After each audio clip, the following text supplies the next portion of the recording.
I think my HOA is discriminating against me because I'm Jewish, posted by Throwaway 27409. For the most part, I actually have no real problems with my HOA. We pay our dues every month and for the most part keep to ourselves. But somehow, over the span of 3 days, things have escalated to such a degree without our knowledge.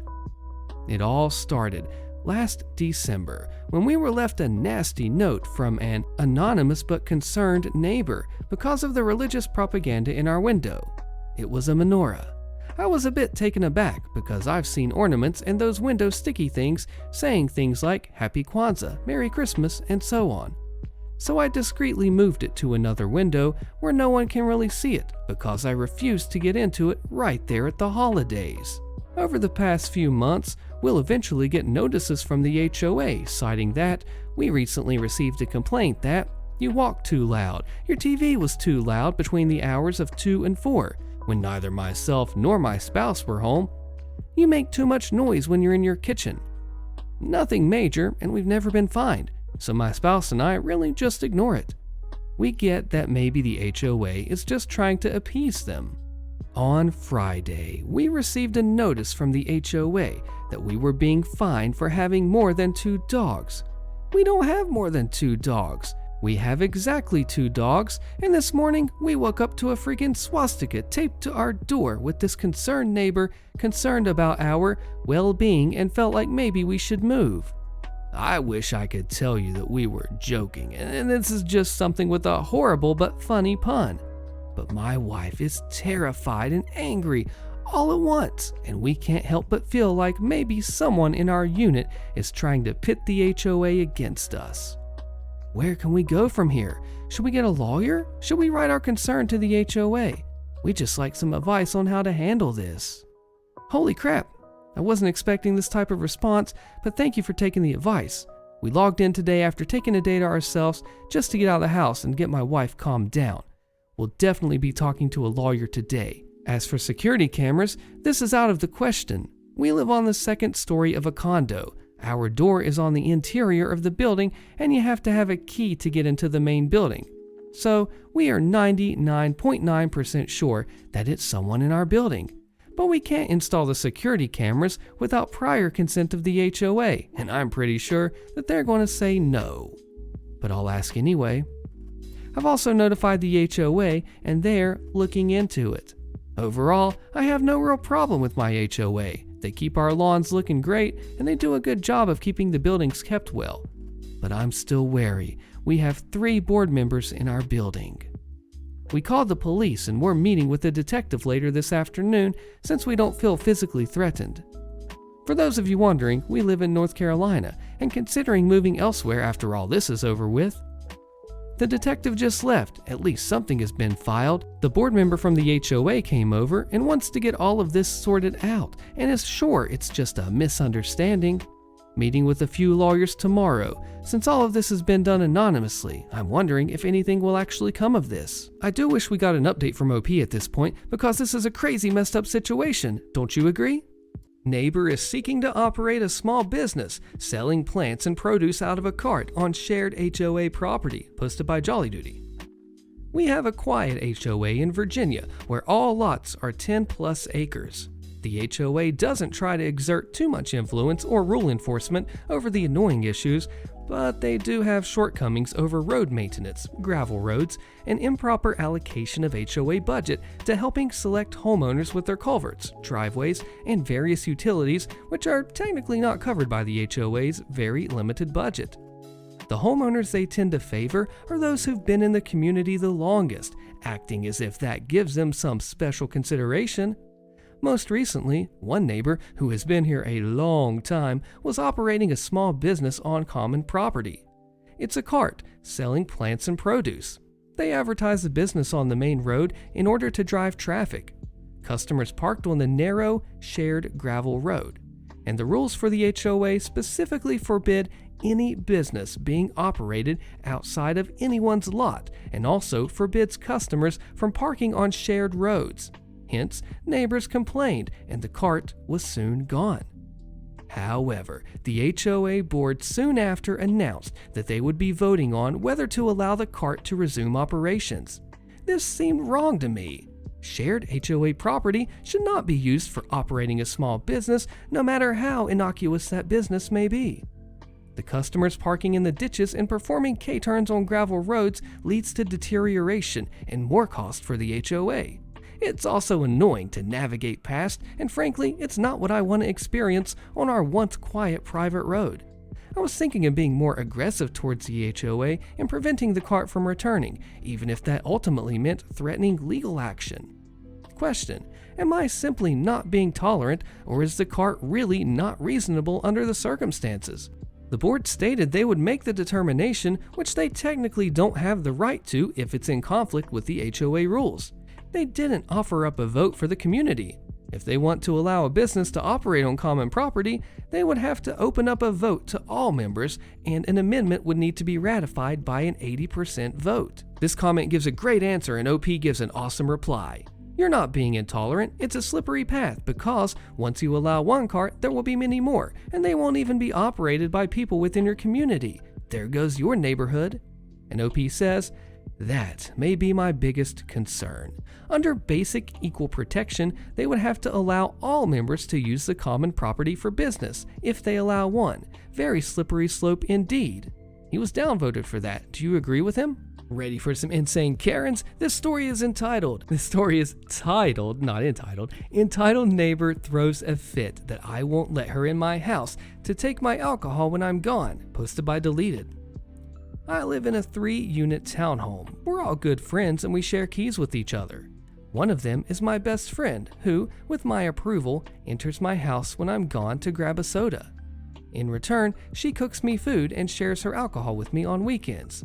Only thing is, she has the code to my house alarm. This becomes relevant later. One day, entitled neighbor, who we will call Karen, who lives in a different building, sees her leaving my house and asks what's up. Friend tells her what's up. Karen thinks we're friends just because I'm friendly to her when she comes around and texts me to rat out the neighbor. I tell her it's fine. Now, Karen is very obnoxious, but we're all nice to her because you don't want crazy people living across the street.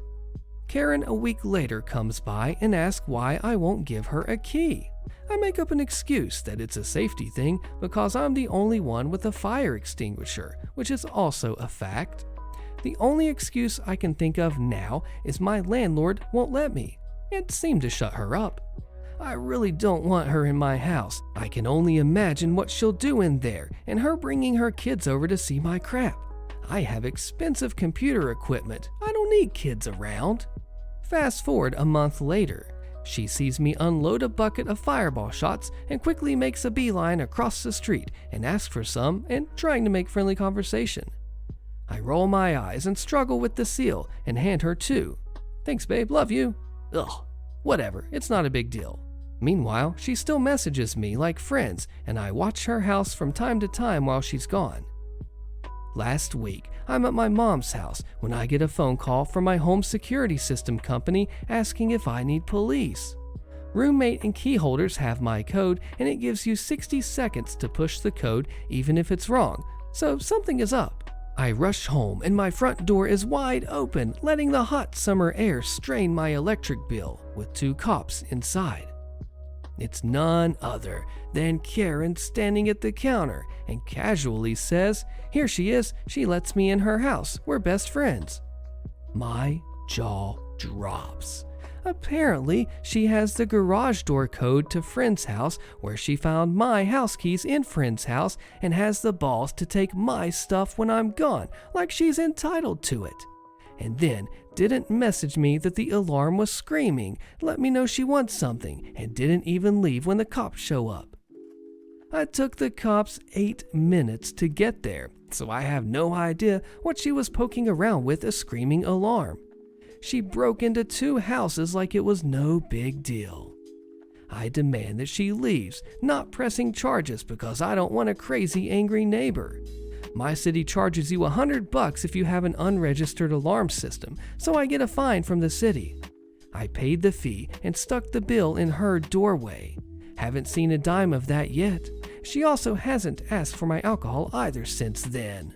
I want to know if you agree with this comment because I do. It says, "You are too kind not to have pressed charges." As this comment says, you should never have to make an excuse to keep your own stuff private and yourself safe. Don't you agree?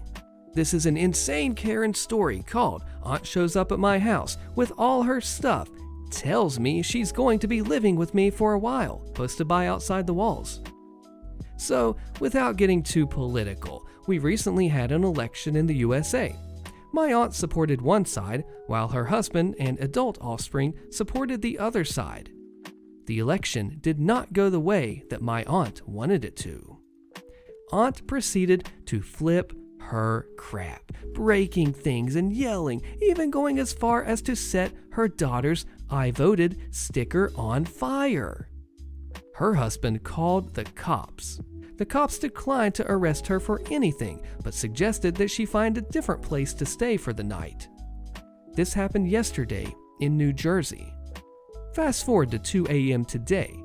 Here I am, sleeping peacefully in my home with my family over 500 miles from all of that drama. My fence alarm goes off, waking me up. I don't know if it's a bear or a trespasser, so I get my pants on and grab my shotgun just to be safe. Turns out my aunt had cut the lock off of my front gate because she couldn't get in and I wasn't answering my phone. Why does she have bolt cutters in her car? So I safely stow my weapon and ask her what the heck. She starts crying and screaming, mind you, this is at 2 a.m. in a quiet rural community, about how the devil took her family and how they threw her out. And she says that since she has nowhere else to go, I need to let her in so she can stay in my guest room for a while.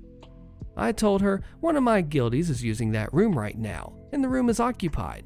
This person came from Texas all the way to West Virginia to hang out with me.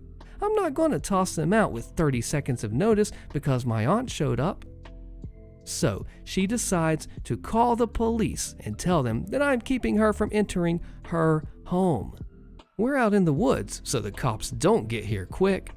4:41 a.m. The cops show up.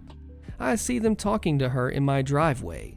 She shows them the bolt cutters and the ruined lock, and a few minutes later, the officer knocks on my door. "Your tenant claims that." I immediately cut him off and tell him that I do not have a tenant. I own and occupy this structure, and I offer to show him the deed. "Well, this woman claims," and I cut him off again. "What's the address on her ID say?" I reply. At this point, the cop is ticked at me, I can tell, so I try to de-escalate the situation.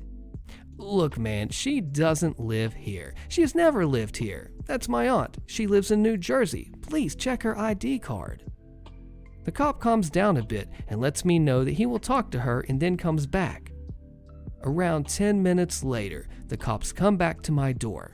3 of them this time, not just the one from earlier. One of them had stripes and a rocker on his arm, so I could tell he was important. He asked me if there's any way Aunt can stay here for the night because she's too drunk to drive, so he can't let her back on the road. This woman just drove from New Jersey to West Virginia drunk. Thank God she didn't kill anyone. I told him that she cannot stay here, but that I'm sure there's room in the local jail. The cop asked me if she can just sleep in her car in my driveway and then leave in the morning. I told him absolutely not. When she wakes up in the morning, I would just have to call them to come get her off my property. So that would solve nothing. I asked them to remove her from my property. Long story short, her car got towed and she is in the drunk tank, no charges pending for the night. So much for sleeping tonight. My kids need to be up for school soon. I mean, what would you do if this happened to you? How would you handle it? Karen story time, entitled "Woman Wants Man with Cancer's Chair," posted by Raised Anchor 68. This was over 20 years ago. I was invited to a coworker's wedding, and it was small budget and big energy. The ceremony was to be in a garden, and there was going to be more people than seats. The invitation politely asked that the seating be for immediate family and those who might need it more than others. I arrived and met my other coworkers. We were all young and fit then, so standing was no issue for us. We were there early and we got a spot near the front and close to the chairs. The chairs were in 2 sections with a path in the middle, and the front row of each section was reserved for the bride and groom's family. The rest of the chairs were up for grabs. A couple arrived, both late 20s, and took the seats at the end of the row behind the bride's family row, just near us. The man of the couple did not look well, and his hair was missing. A few people made their way over to say hello to him. He smiled as he talked, and he looked happy to be there. The chairs filled up fast with the older attendees, and people that arrived after that took standing places at the sides like us. I checked my watch, and start time was not far away. A few minutes later, I saw a young woman walk in. She was in her early 20s, and she walked along close to the chairs, looking around as if she was searching for someone. She got all the way up to near us and then tapped the unwell man on the shoulder. I thought she might have known him until I heard her say, "Excuse me, can I have that seat?" He looked at her as if he didn't understand, so she helped him by repeating, "Can I have that seat?" "Why?" he asked, and I thought the same question. "Because you're a man and I am a woman. You should be a gentleman and offer me that seat." Every conversation nearby suddenly stopped. People turned and looked. The bride's family in the front row must have known this man, and they all turned around. A few of them stood up and looked as if they were about to interject when the man's partner leaned in front of him and said loudly, "He has cancer and he needs to sit down, okay?" The young woman looked around and realized that she had a lot of attention. "How was I supposed to know?" she protested, and then walked quickly away and disappeared in the crowd behind the chairs. The wedding went well after that. I spoke to my coworker when he returned from his honeymoon, and the man was his wife's cousin. The young woman was his wife's coworker, but they were not close. I did learn over the years that followed that the man ended up beating the cancer and became a father. I do not know what happened to the young woman because I never asked. You gotta love a wholesome Karen story with a good ending like that, but I can't help but wonder what happened to her. What do you think? You won't stop smoking on your porch at night? Guess we'll burn our house down. Posted by ULFR. Hi all, just found out why there were a bunch of flashing lights and loud sirens on the street behind mine last night, and I am gobsmacked. The family that used to live in the house behind mine, whoever, so helpfully called the police on me after I gave them a heads up about their Wi-Fi, has moved out. A new family has moved in. Our houses are separated by a couple 100 feet and a brush line.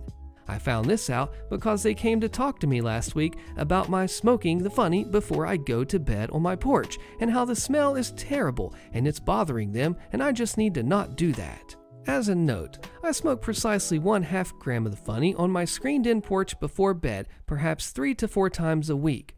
The likelihood that any of the smoke from that is going anywhere near their house is slim to none. I told the new back neighbors I'll turn a ceiling fan on to thin out the smell, but I'm not going to get eaten alive by bugs just before bed because they don't want me to smoke on my own property and the porch is screened in. I guess this answer didn't satisfy them because last night one of them came up with a cunning plan to get back at me. They dug a hole in their lawn, built a fire with a bunch of green pine wood so it would be extra smoky, started the fire, and then put a box fan pointed at my porch next to the fire and went inside. 3 guesses what happened. If you guessed that they set their own house on fire, you would be correct. One of their next door neighbors called 911 because some cinders from the fire set my back neighbor's house on fire. I have no idea how much the fire damaged the house, only that the people who lived there got arrested and given an impressive set of fines for negligence and a bunch of other things. Did I mention that my county is under a fire weather warning and all of those fines are multiplied? The juiciest part, and the reason I decided to post on here about it was, one of the cops was talking to the neighbors who were going on and on about the awful, funny smell that I was causing and making the house uninhabitable. The cop sniffs a little bit and tells them, "That's not that, that's a skunk." Karen squatter steals my house, leaving me hospitalized, homeless, and in jail. Click the video on your screen. You don't want to miss the crazy fallout of this story, and I will see you there.